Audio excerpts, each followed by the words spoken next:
Hello everyone, it's Michael Lazar here. Welcome back to the channel, and in today's video we're going to be analyzing Stanitsas. So Stanitsas is one of my favorite chanters of all time. You can make the argument that he's the best chanter of the 20th century. I don't think there's a single chanter in the 21st century that I know of that can really compete with him, because he was so monumental in his style. And in this video I think we're going to really see what does he do that's so powerful and just genius in his musicality. But there's a philosophy that I've been really trying to explore over the last couple of years that I think he really embodies perfectly. And it's that the notes that you sing in Byzantine chant are suggestion.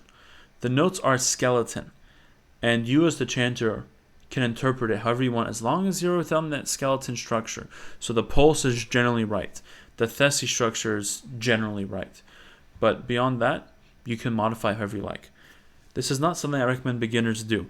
Learn things, like I would say for anything, learn the fundamentals first, and then branch off. Because if you don't know the fundamentals, then you don't have a good foundation for creativity. As Bach said, you're most creative when you're under restrictions or limitations. And in this case, I think you'll find huge bouts of creativity in the music. So we're going to talk about kind of the musical aspects of his voice as well as the interpretive aspects, because you'll see compared to the music, the way he chants it is very different. So without further ado, let's begin. So just give me a second just to move my face so you can see the music.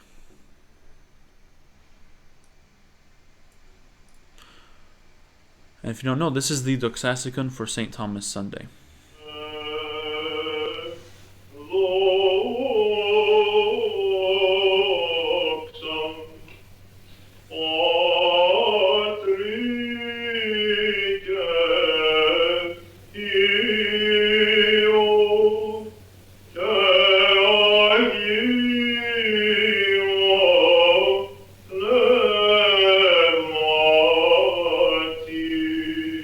It's just hearing his voice is so refreshing. I feel like you listen to it and you're just like, it's so powerful, it's so colorful, there's so much control in it. The vibrato is just so wonderful. And then when he does straight tones like the and the lower notes, it's really dark and rich. I think it's phenomenal. I'm going to also crop out a bit more just so it looks a bit nicer as well for you guys. But it's phenomenal.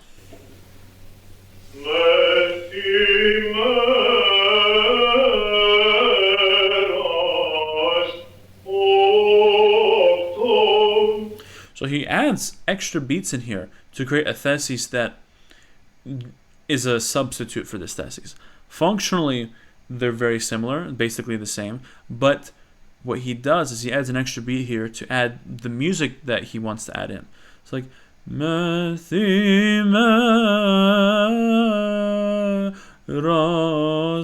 octo. He adds these ornaments in here that are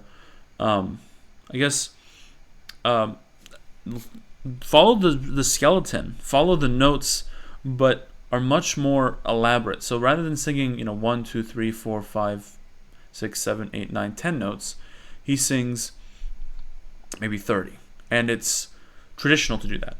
But the way he does it is so unique. I just want to listen to it one more time.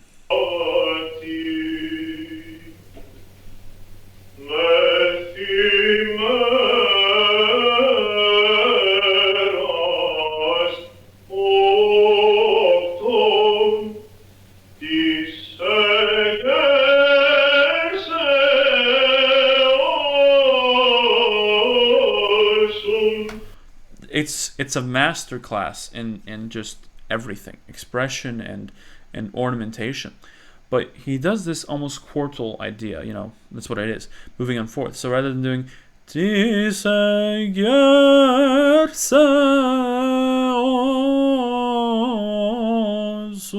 which I think is by its own right, it's a very interesting thesis. He does it even more. Or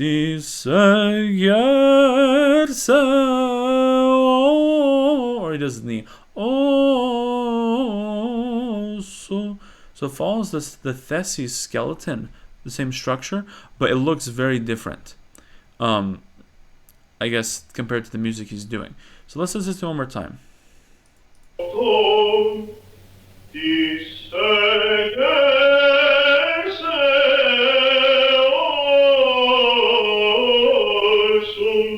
And the reason why this works, there's a couple reasons why. Mathematically it works. The up ones and down ones cancel out. Basically he ends up where he's supposed to end up. So rather than doing so ni zo kedi kedi di ni zo kedi di, you know, ni zo kedi kedi di is the same idea, it ends in the same place. The pa di still ends up on the here. The idea is that he ends up where he's supposed to end up, no matter what. So he can, you know, that idea liberates you because you don't have to be stuck to the notes. For example, the next thesis here, rather than doing, you know, say the same, so you can do so, where it's the same pulse, same, I guess, meter, but rather than starting the, you can do pavugadi, you stand on the, or at least the note after it, ka, you still get there. Same idea, but start on vowel.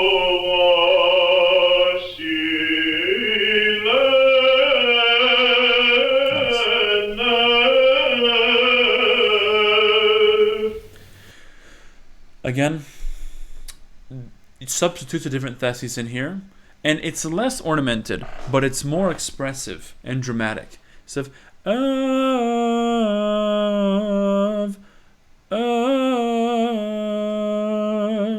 it's his own idea, and he does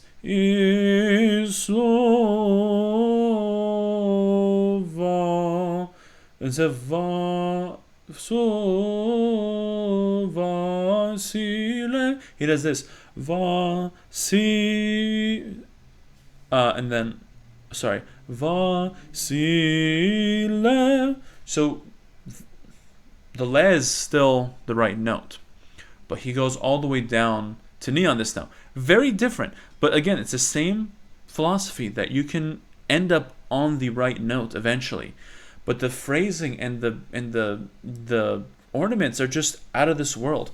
Like, I wouldn't have ever thought to do something like that, and he just does it, and it's amazing. It's like you'll never find someone to do that nowadays. You know, people will have their own ideas of, oh, the ornaments need to be exact like this. It's like, no, he's like, whatever you want.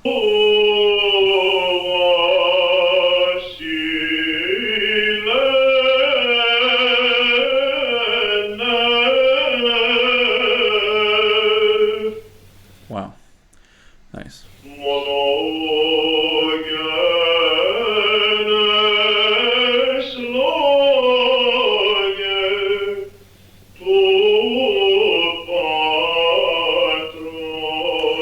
Same thing there, same exact idea there. So I'll just go back a little bit so we can see it. Rather than monogenes, he's like, I'm gonna do a very different thing. I'm gonna start from almost ni and make this a decans. Monogenes loga. He ends up getting to the ni there, but rather than going to ke, he goes to di. So again, takes that liberty there, and only begotten word of the Father. I love the sentence there, and it's just so wonderful.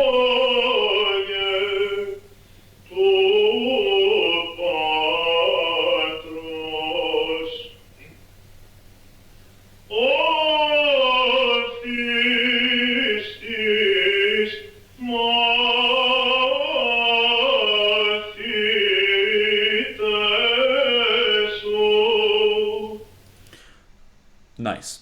So he doesn't do anything crazy here, but the sharp ni has very, very certain mood to it.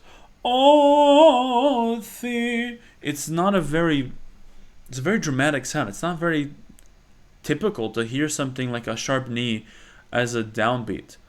Oh, thieves. And the way he does it is so amazing.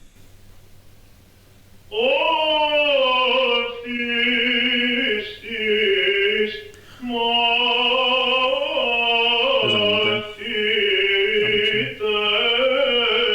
But then so it is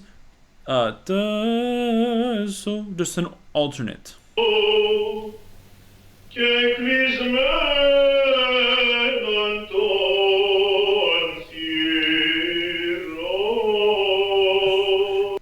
He kind of ignores some of the notes, but it's the same gesture. Again, sometimes he makes it more complicated, sometimes he makes it more simple.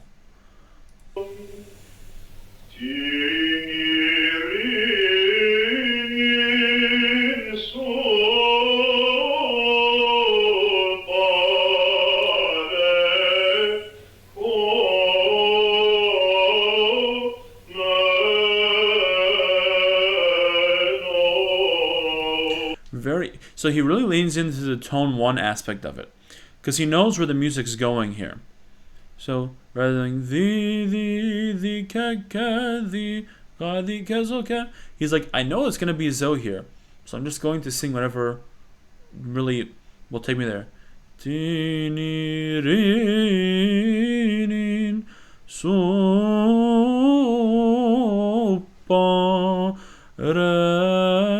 And then he says something very different here.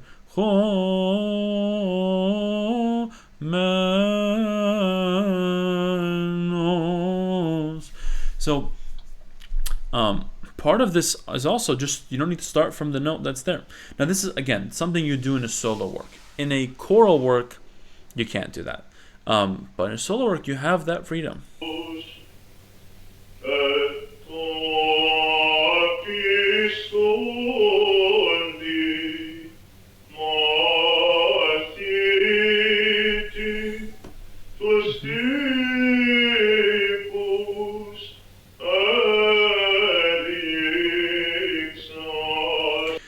So, what he does here, he kind of swings the notes a little bit. So, sorry,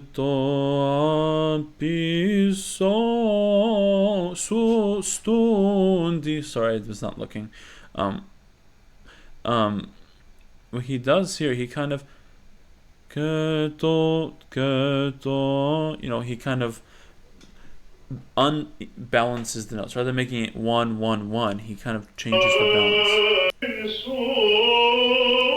I'll skip a little bit farther, sorry.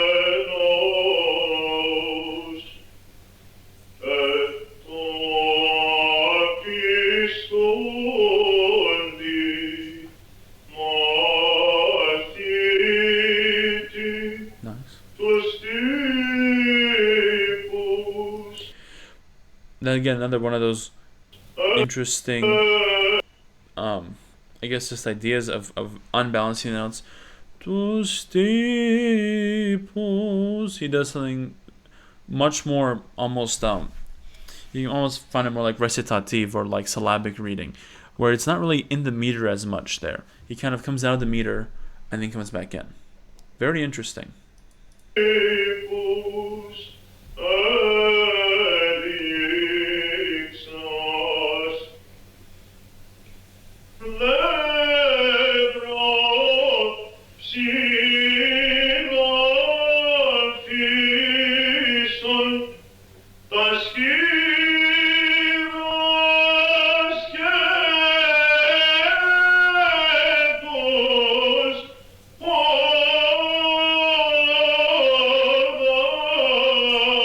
Like, you can be dramatic there. I mean, that's the story of, seeing his hands and his feet, the nails there. And you can be there. And the way that he sings the high note, the technique, I've talked about this. It's always aim for not the pitch, but the pitch a little bit above it, and you'll always get it. And he doesn't scoop into it. He punches and almost. Does he? He doesn't hesitate from it. Does he? He really goes for it, and he unapologetically does it. I love it. And especially that high of da da da da. He straight tones it. I'm not gonna wake up my roommates by singing so loud, but it's the same. The way he sings it is so much so much power behind it. If you go back, you can really hear it. I'll go back a little bit. Sorry.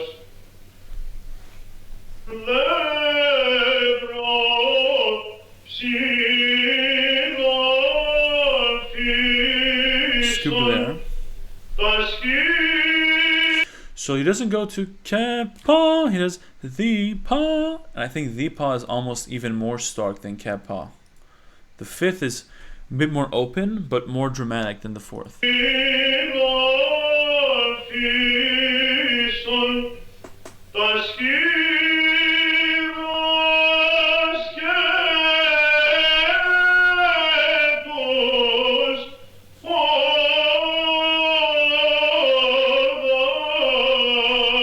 Instead of those, same direction but just different movement.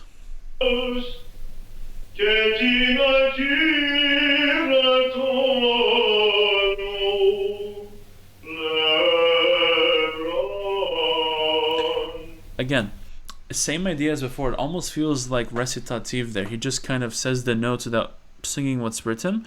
But it's the same idea there. He does something diatonic and then locks back in on mu. I just skip back to listen to it.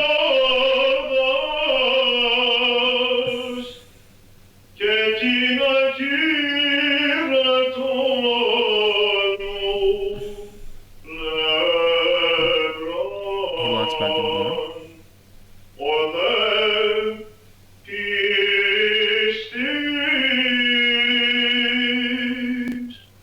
So the thesis, oh the peace the earth's this, landing back on the. He does something a little bit different. So rather than landing on the, you see how he ends on ke. I don't know why I went to 2x speed. Sorry about that. I'll fix it so it's back to normal. So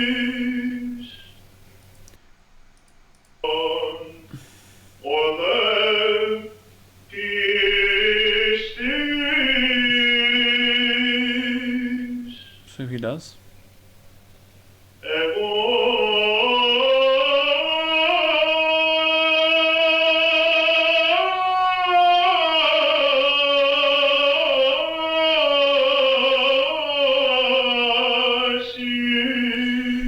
So he does a completely different thesis. So rather than doing the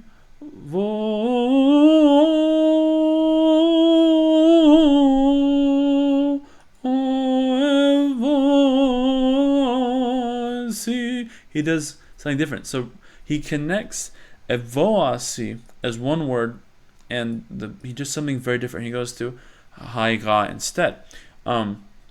Very interesting. It's just very creative music.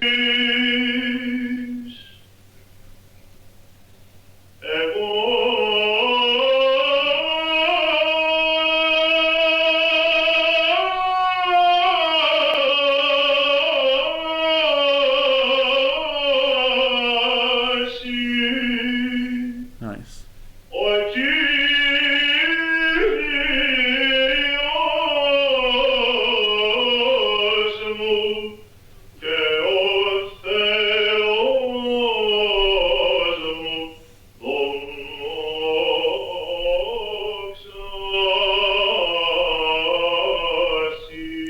And at the end, he goes back to singing mostly within the range of the music. My Lord and my God, glory to you. So it's a very,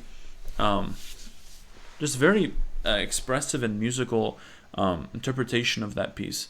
And again, it's a masterclass in seeing how far can you break the boundaries while staying within its, within its limits. And he really pushes every boundary, and it's amazing. So my recommendation, listen to Stanitsas. He's great. Again, arguably one one of, if not the best, well, not arguably one of, he is one of the best, but arguably the best chanter in the 20th century.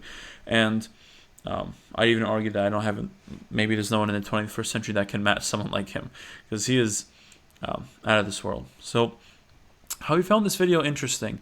Again, my point of these videos is just to give you some ideas of things that you can try to do and apply, and also just share some cool recordings and chanters that I think are really worth studying. So, if you found this video helpful, if you did, I'd greatly appreciate if you liked and subscribed. Maybe even shared it with someone that might find it interesting too. Other than that, I'll see you in the next one, and have a great day.